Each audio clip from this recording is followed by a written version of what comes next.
This morning we did a early morning flight to DFW and back, and I got a chance to check out the video capabilities of my new phone.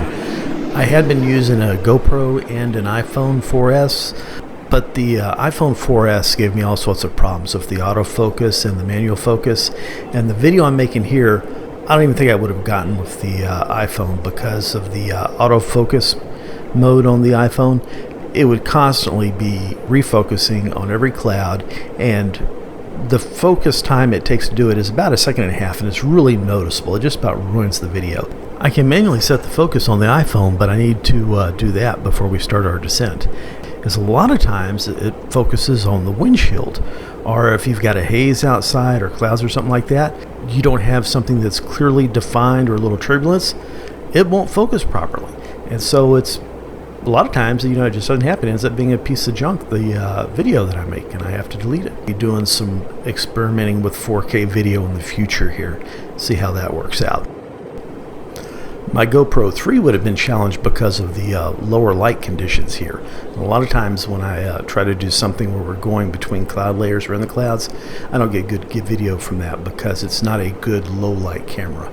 If I've got good bright sunlight, it's great. It's a fantastic camera. I love it. It's just not good in all conditions. Maybe the newer GoPro 4 would work better.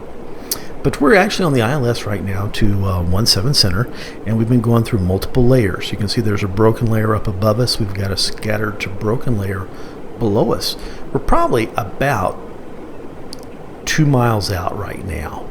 You can see, even though we've got good visibility, we can see all this stuff on the ground, we still can't see the runway. We're going to have to get below this layer that's obscuring our diagonal perspective towards the runway before we can actually see it. So we're going to stay on the glide slope.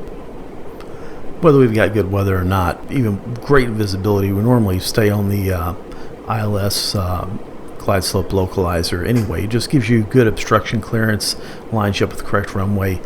It's just protection to keep you from making a mistake. Even as a VFR pilot, you should always set up the localizer and the ILS just so that you know for sure that's the runway that you should be landing on, the one that you're actually assigned, because it's easy to make a mistake and get fixated on a different runway. Land on that one. Well, you can see now we can see the runway, so we're just now breaking out of that scattered layer there. If you guys like the video, please press like, subscribe, leave comments. I really appreciate it. I try to answer them. You guys fly safe. Thanks again.